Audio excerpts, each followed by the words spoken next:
following my cancer journey. You guys know that about 2 months ago, I was diagnosed with a recurrence of serous carcinoma.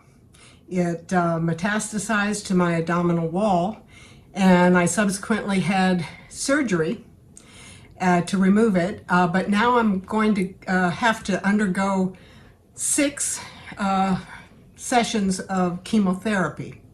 I'm going to go with the same as I did before, carboplatin and Taxol. But today I wanted to show you how we're going to access the port. Now, previously, in my first round of chemo, I did not have a port, and unfortunately, it really took its toll on the veins in my arms. But this time, because I was going to have to double the chemo sessions, they did put in a port. And it's been nearly 2 months, and I start my first chemo next week, but it had been too long, so they're wanting to do a port flush and also draw blood. Now, I was given the choice of having the blood draw at the same time as the port flush, and I decided to do that because otherwise, if I just went to a regular lab to have the blood tests run, they would have to do it with the veins in my arm, because only nurses who are trained to access this kind of port, it's a Bard power port, can draw blood or, of course, give you the chemo through it. And in the meantime, I ordered online from Amazon a fabulous Woman's Easy Port Access chemo shirt. And it was designed by a chemo nurse to be able to easily access the port. And I'm going to show you right here. It has zippers on the sides, both sides, but my port's over here, and in the middle. And then also, it's got these pockets, so when you're having chemo, they can hook up the line and put it through there, and then you can zip up everything and stay warm, etc. But anyway, today I am going to use a numbing cream around this port so that it won't hurt so much. I asked my oncologist to prescribe a numbing cream, which I had read about online, and this is it. And I'll put a link to the picture, or I'll put a better picture, whoops, like that maybe. It's 2.5% lidocaine and 2.5% prilocaine. And apparently you're supposed to have a pretty thick gob of it around here 1 hour before your port access. And so this is what I'm going to do now. I had trouble opening this tube and then read the instructions. You have to push down and then twist. So just a heads up on that. At any rate, I am going to goop some on and spread it all over the port. It needs to be a pretty thick area, I think, and also up the line a little bit that goes into the vein.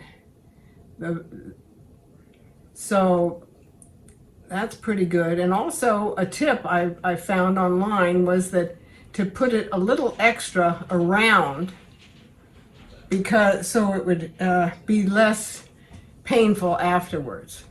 So basically, this is what it's looking like. And then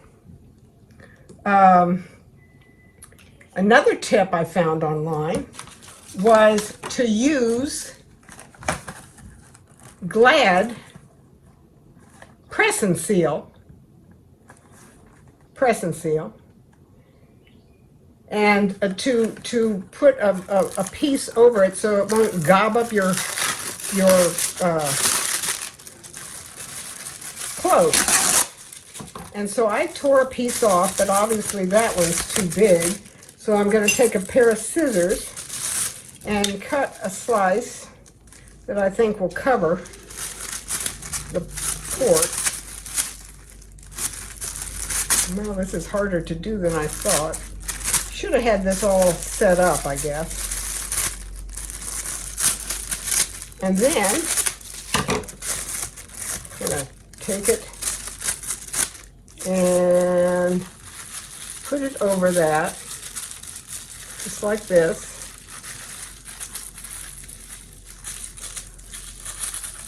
And they'll take it off at the chemo center and then clean it all up, and you'll be ready for the flush or infusion. So I'll let you know how that's going to go. I'm going to close this all up, and I'll give you links to this fabulous shirt, which I think really will help, plus some other tips, and also let you know exactly how my first port flush went. So the whole process of port accessing is considered sterile, Right. which means you have to wear gloves that you haven't touched anything with. Exactly. So they're like folded over and stuff. I'm going to use these just to remove your cream and everything. Right. Okay. Yeah, let's So we'll take this we'll off. do that. The Emla cream, you want to have it on for at least like 45 minutes to Yeah, an hour. I The have longer it. you have it on, the better. Yeah, I had it on for about an hour. So we'll just wipe that off. Yeah. That's really been the least of my problems. That the recurrence. The recurrence was a to the abdominal wall. So they did the surgery, and it's the same serous carcinoma. Oh, okay. Yeah, of the uterus. We'll put on some sanitizer. The sterile gloves actually come in this little kit. Did you want to take these with you? You've already purchased these, Yeah. really. So. Okay, great. Yes. So before COVID, pre-COVID, both the everybody had to wear a yes, mask. when you do sterile procedures, the patient as well as the nurse or medical provider has to wear masks. Right, So, you know, and if you sneeze or sure. nothing goes on your sterile field. Yeah, because you're actually a direct contact with the the main vein of the heart. Yes. So for COVID reasons, we don't really need that. So No. extra masks you can have in your car, right? Right, exactly, perfect. So this is just alcohol for cleaning Okay, purposes. yeah. They put it in this like swab so it's easier to clean the port. I'm gonna have you pull that piece of your shirt over this Oh, way. sure, yeah. And then once we clean, make sure nothing touches it. Okay, sure. So you just really want to scrub, especially since you had the cream on. You just want to get all the residue off. I also had it up here. Yeah. Yeah, I saw a video that says that you should slather it on pretty well. Yes. I always say the cleaner the better. You can never be too clean. Right. No one's gonna complain about you cleaning them a lot. No, for sure. So when we do the port access, we use sterile saline, which is just like sterile water, Mm-hmm. to basically verify that we have the line in the correct place. Right. And then since you're getting labs, I'm only gonna flush a little bit because then I need to draw back for blood return. The more you flush, the more you have to take back Oh, out I because see. you're diluting the blood. Right, yeah. Yes.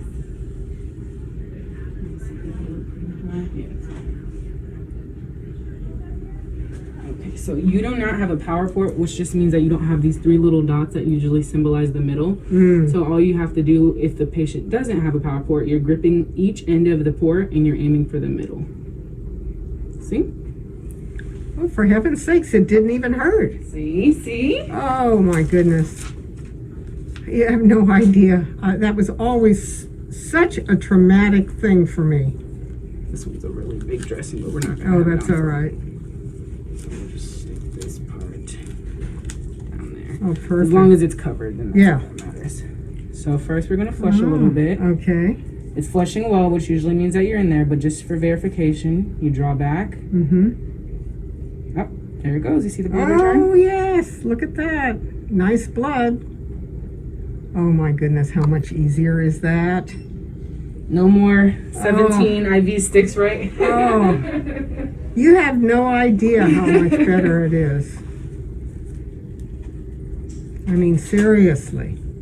This is the vacutainer so that we can get the tubes filled with blood now. Yeah, I didn't even have the bad taste that sometimes... Yeah, saline has that, yeah. Even if it's an IV, you can still... I still taste it regardless. Yeah. Some people don't taste it. It's just great. So there's one. I mean, this is amazing. And two.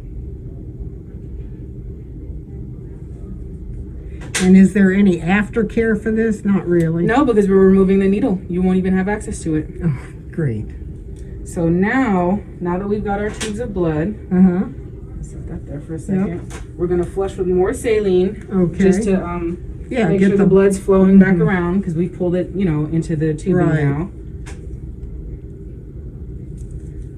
So we're gonna flush it again, and you always flush with like a pulsating. Oh, okay.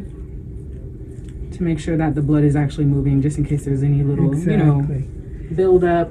Now this time I can taste it a little bit. Yes, yes.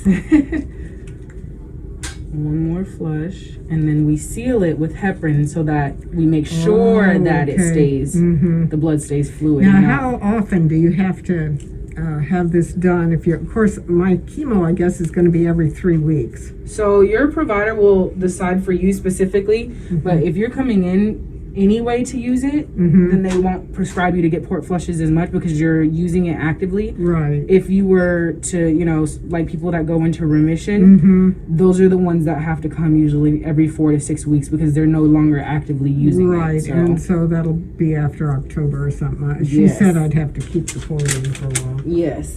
So yours will be you probably won't have to come in for port flushes regularly because we'll be using it. Right. Oh yeah, for now. Yeah, that's true. All right, let me grab a Band-Aid. That's it.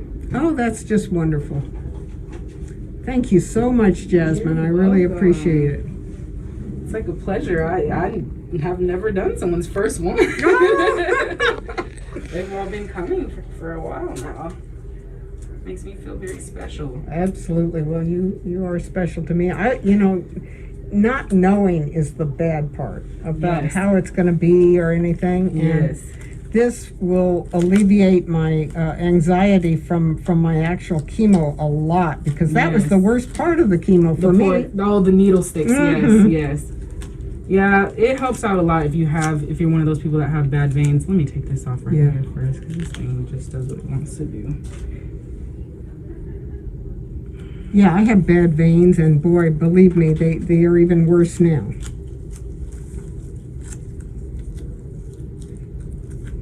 As you can see, I've also had bypass surgery. All right, deep breath. That's it. Oh, didn't even hurt a little bit. I mean, and that is perfect. And just I always put the gauze, the sterile gauze from out of the kit, just because some people start to bleed and sometimes the Band-Aid isn't enough. Yeah. So just in case. Well, that is terrific. Perfect.